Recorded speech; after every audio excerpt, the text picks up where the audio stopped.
మనం దేవునితో ప్రార్థనలో ఎన్నో మాటలు మాట్లాడతాం. మనం దేవునితో మాట్లాడే మాటలు, కొన్ని మాటల వలన మనకు తెలియకుండానే కొన్ని సమస్యలు మన నుంచి విడిచిపోతాయట. ఇది రాసుకోవాలి గుర్తు. దేవుని ముందుకెళ్ళి దేవునికి మొర్ర పెట్టి దేవునితో మనం మాట్లాడేటువంటి కొన్ని మాటల వల్ల మనకు తెలియకుండానే కొన్ని సమస్యలు డీల్ అయిపోతాయట, కొన్ని సమస్యలు పరిష్కారం అయిపోతాయట, కొన్ని మనం ఆయనకి చెప్పినందున. ఏమో నాకేం తెలుసు, అక్కడ ఉంది మార్కు చెప్పాడు, నాకేం తెలుసు, ఏదన్నా డౌట్ ఉంటే మార్కు బ్రదర్ని అడగండి. ఇక్కడ లేడులే, అక్కడ ఉన్నాడు, పరదేశంలో ఉన్నాడు. ఎక్కడ ఉన్నాడు? పరదేశంలో ఉన్నాడు, అక్కడ పోయి అడగండి. అంటే దేవునితో మనం చెప్పేటువంటి మాటలు శక్తివంతమైనవి. నంబర్ 1, మనుషులతో మనం చెప్పే మాటలు కూడా శక్తివంతమైనవే. 2, మనుషులను మనం అది ఆదరణగా పలకని, పాజిటివ్గా పలకని, మనుషులతో నెగిటివ్గా పలకని, అంటే వ్యతిరేకంగా పలకని, అవి కూడా శక్తివంతమైనవే. పరిశుద్ధ గ్రంథంలో సామెతల్లో అన్నాడు, కత్తిపోటు వంటి మాటలు పలుకువారు కలరు అని. అంటే కొంతమంది మాటలు మాట్లాడితే ఆ మాటలు ఎలా ఉంటాయంటే కత్తితో పొడిచి చేసిన గాయం కంటే కూడా ఎక్కువ బాధను కలిగిస్తాయి. అందుకే మాటల లిస్టు దేవుడు తీసుకున్నాడు, మాటల్ని సీరియస్గా తీసుకున్నాడు. ఓకేనా? కొన్నిసార్లు దేవుని ముందు మనం ప్రయోగించే వాక్కు మన ముఖం పగలగొట్టిద్ది, కొన్నిసార్లు మనకు లాభాన్ని కూడా తెచ్చిపెట్టింది. ఇప్పుడు పేతురు ఏమన్నాడు? వీరు అందరూ పారిపోయినను నేను నీ కోసం నమ్మకంగా ఉంటాను, నేను పెద్ద నమ్మకస్తుడిని, నాలాంటి పనోడు ఇంకొకళ్ళు లేడని చెప్పాడు. అప్పుడు ప్రభు దాన్ని పట్టుకొని, ఈ రాత్రి తెల్లవారేసరికి 3 సార్లు అసలు ఆ యేసెవరో నాకు తెలియదని పశ్చాబద్ధం ఆడతావు, ఆ తర్వాత కోడి కూసిద్ది అన్నాడు. ఇదేం ప్రయోగం? ఇది కూడా యేసు ప్రభుతో చెప్పిన మాటే. కనాను స్త్రీ యేసు ప్రభుతో చెప్పిన మాట వలన ఆమె కుమార్తెకు పట్టిన దయ్యం వదిలిపోయింది, అక్కడ సమస్య పరిష్కారమైంది ఆమె పలికిన మాటతో. కానీ ఇక్కడ పేతురు పలికిన మాటతో సమస్య వచ్చింది. జస్ట్ మీరు రాసుకుంటారు గుర్తు, అట్లా కోట్ చేసుకుంటారని చెప్తున్నా. ఆమె పలికింది వాక్కే, పేతురు పలికింది వాక్కే, కానీ ఆ వాక్కు ద్వారా ప్రభు ముందు ఆ మాట పలికినప్పుడేమో సమస్య పోయింది. అదే ప్రభు ముందు పేతురు పలికిన వాక్కుతో పేతురుకు ఆ రాత్రే శోధన వచ్చింది. ఎంత శోధన అంటే జస్ట్ కొన్ని గంటల ముందు దాకా ఆయనతో ఉన్నాడు, గంటలు తిరిగేసరికి ఆయన ఎవరు నాకు తెలియదు, నా అబద్ధాలు ఆడాల్సి వచ్చింది. అంటే ఒకళ్ళు పలికిన వాక్కుకేమో స్వస్థత వచ్చింది, ఒకళ్ళు పలికిన వాక్కుకేమో సమస్య వచ్చింది. అంటే దేవుడితో పలికే ప్రతి మాట కూడా జాగ్రత్తగా పలకాలి.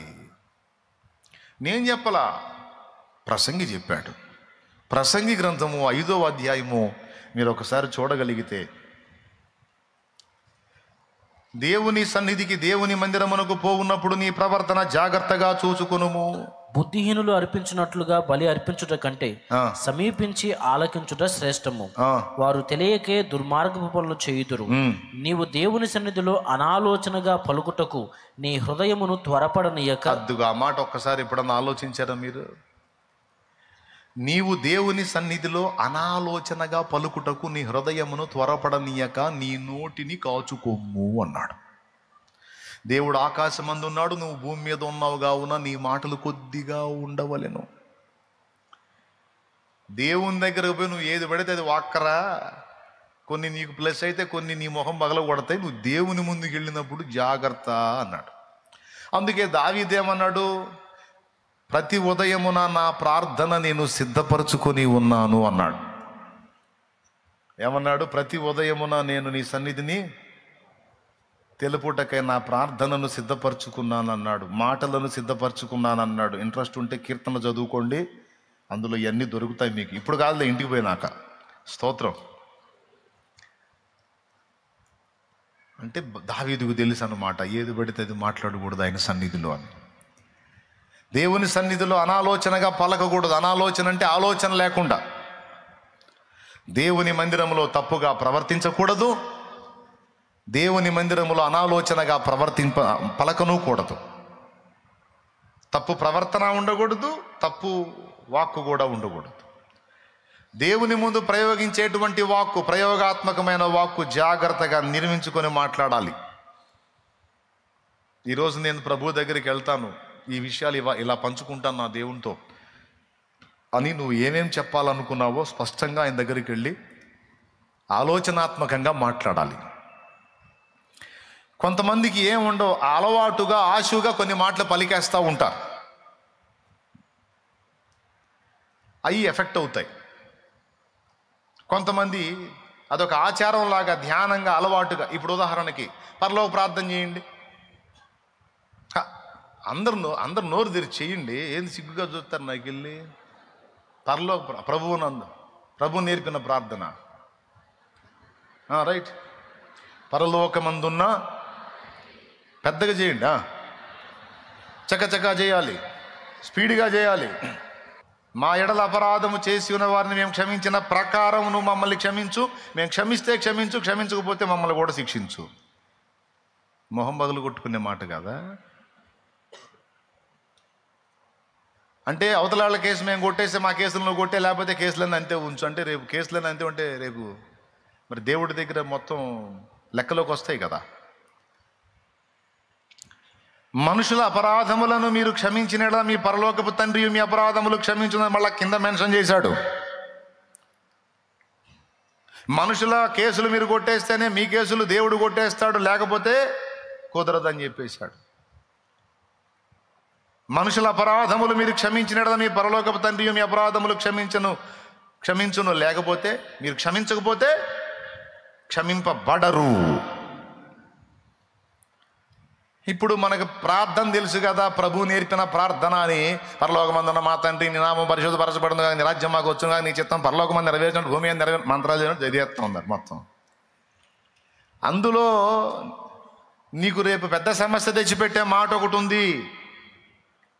అందుకనే దేవుడు నువ్వు అనాలోచనగా పలుకుతావా, ఆలోచనాత్మకంగా పలుకుతావో గ్రహింపులో పెట్టుకోవడానికి, ఆయన నిన్ను అబ్జర్వ్ చేయడానికి ఆ ప్రార్థనలో అది మెన్షన్ చేశాడు.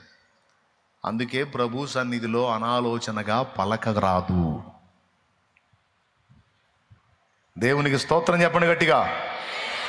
దేవుని మందిరములో ప్రవర్తన జాగ్రత్తగా ఉండాలి. ఎందుకంటే దేవుని సన్నిధి మన మధ్య ఉన్నది, పరిశుద్ధాత్మ మన మీద ఉన్నాడు. రెండవది, మనం పలికే మాటలు కూడా తండ్రి వింటున్నాడు, పరిశుద్ధాత్ముడు వింటున్నాడు, యేసై వింటున్నాడు, దూతలు వింటున్నారు. ఈ మాటలు సైతాను కూడా వింటున్నాడు.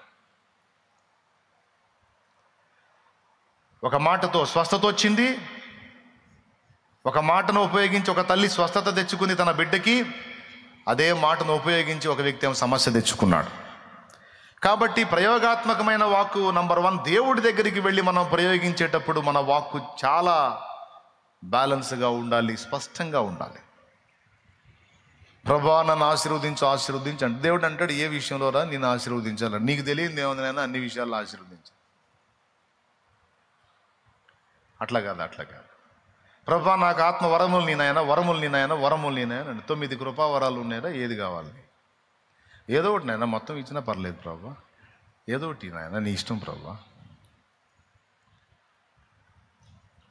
నువ్వు ఏది నీ భౌతికంగా అడిగినా ఆత్మీయంగా అడిగినా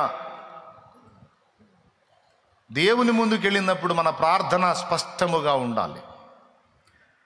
కళ్ళు లేని గుడ్డివాడు యేసయ్య దగ్గరకు వచ్చాడు. యేసు ప్రభు వెళ్తా ఉంటే, దావీదు కుమారుడా నన్ను కరుణించు అని కేకలేశాడు కళ్ళు లేనివాడు. ఆయన ఆగాడు, అతన్ని తీసుకొచ్చారు.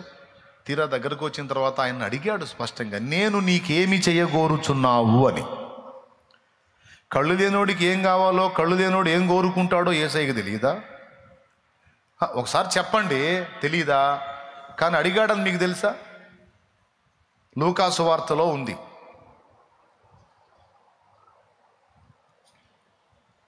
చూడండి ఒకసారి. అది కూడా దేవుని ముందుకు వెళ్ళినప్పుడు అనాలోచనగా ఉండకూడదు, స్పష్టంగా చెప్పాలని లూకా సువార్త మరి 18వ అధ్యాయము 41వ వచనం చూడండి. వాడు దగ్గరకు వచ్చినప్పుడు ఆయన, నేను నీకేమి చేయగోరుచున్నావని అడుగగా, చాలు, నేను నీకేమి చేయగోరుచున్నావు అబ్బాయ్, కేకలేసావు, దావీదు కుమారుడా కరుణించమని కేకలేసావు, ఆగాను, ఏం చేయాలి చెప్పన్నాడు. అంటే కళ్ళు లేనివాడు గుడ్డివాడు ఏం కోరతాడు? సార్ నాకు పెళ్లి కావాలంటాడా? ఏమండి మంచి సహకారం ఏర్పాటు చేయండి, పెళ్లి లేదు నాకు ఎవరు చేసేవాళ్ళు లేరని అడుగుతాడా? మరి ఏమడుగుతాడండి కళ్ళు లేనివాడు? చూపేగా, అంత మాత్రం తెలియదా ఏంది ఈయనకి? మరి ఏంది, నేను నీకేం చేయగోరుచున్నావు అంటాడేంది?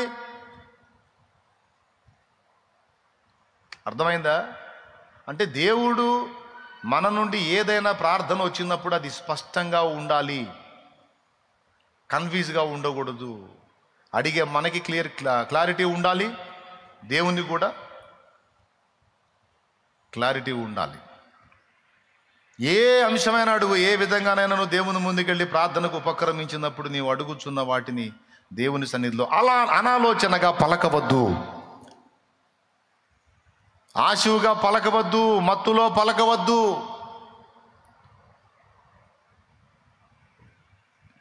అయిపోయింది ఒకటి.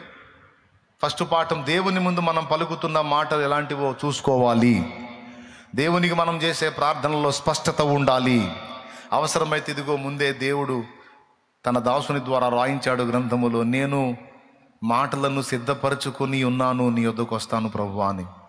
ముందే దేవుని అడగవలసిన విషయాలు, మాటలు సిద్ధపరచుకొని దేవుని ముందుకు వెళ్ళాలి. ఎందుకో చెప్తున్నాడు.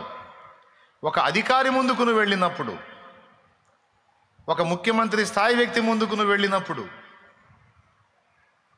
ఏంటండి బాగున్నారా, ఏంటి సంగతులు, ఇంకేంటి అని చెప్పి అడుగుతావా? అంత టైం ఇస్తారా? పోతానే ఉంటారు. చెప్పండి ఏంటి అంటారు. అన్నప్పుడు ఏం లేదండి, మామూలుగా మీరు ఎట్లా ఉన్నారు, మరి అందరూ క్షేమంగా ఉన్నారా, మరి మంచి అంటే కుదిరిదా? ఈ సోది అంతా నీకెందుకు, వచ్చిన సంగతి ఎందుకు చెప్పు అంటాడు. ఏం లేదండి, ఏమైనా చిక్కిపోయారేంది ఈ మధ్య అంటే ఎట్లుంటుంది?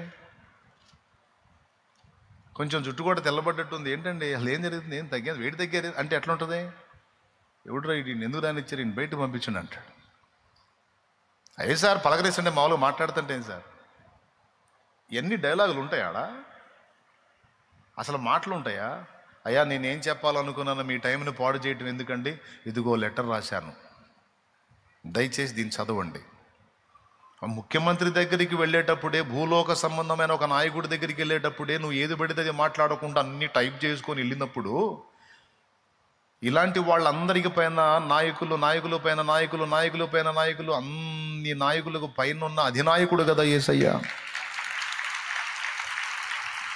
ఆయన ప్రభువులకు ప్రభువును, రాజులకు రాజు, భూపతులందరికి అధిపతి కదా.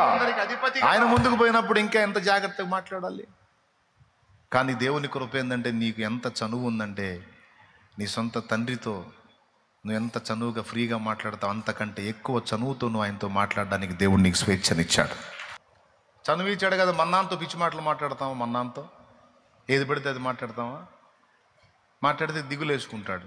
ఏంటి వీడు వయసు వచ్చింది కానీ వీడు ఇంకా మైండ్ ఎదగలేదు ఏంది, నాతో సోది మాటలన్నీ మాట్లాడతాడు సోదోడు అంటాడు. ప్రభు ముందుకు వెళ్ళినప్పుడు మన వాక్కు జాగ్రత్తగా చూసుకోవాలి.